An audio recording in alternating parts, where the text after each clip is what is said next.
Hello dear students, welcome back to your social studies class.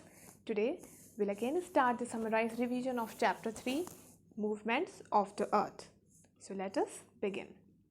Movements of the Earth, we see varying positions of the sun at different times of the day. For example, at noon, the sun is right over your head and you feel its heat and brightness. The Earth has two basic movements. These movements are rotation and revolution.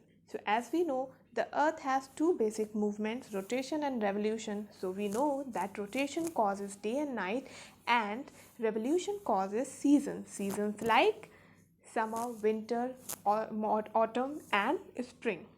Now we will talk about them one by one. So first is rotation. When you spin a top, it rotates on its axis. Similarly, the Earth also rotates on its axis. This movement is called rotation and the Earth takes 24 hours to complete one rotation. The rotation causes day and night. As you can see the picture given below in the slide, and this is how the rotation causes day and night.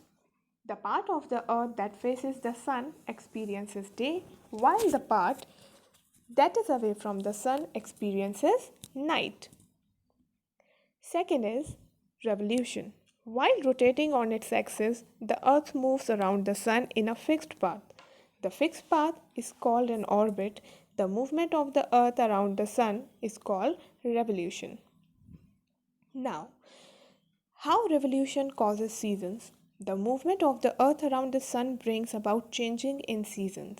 As you can see in the picture given below in the slide, this is the diagram which states that revolution of the Earth causes different seasons. In the middle, you can see there is the sun, and around them there are four positions of the Earth in which it is revolutes and form different seasons. Seasons like spring, summer, autumn, and winter.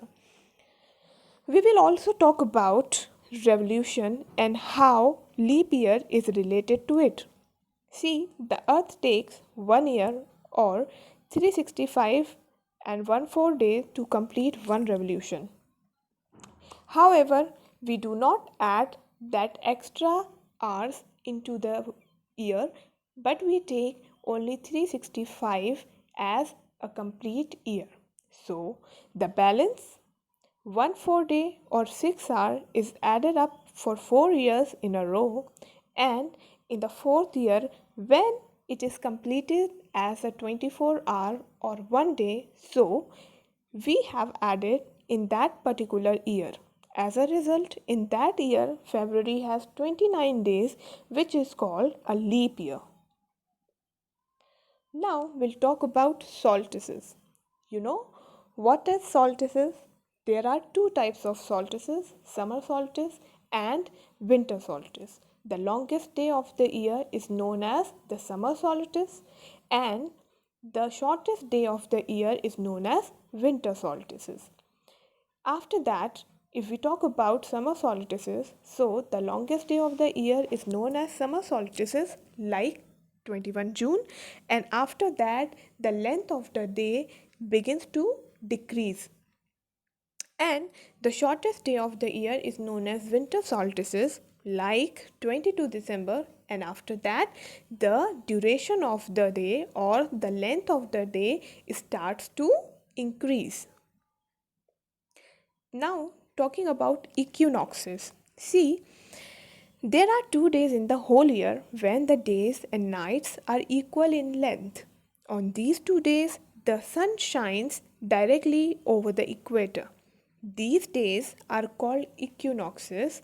In northern hemisphere, 20 March and 23 September are known as spring or vernal and autumnal equinox. You can call it as spring equinox, vernal equinox, or autumnal equinox.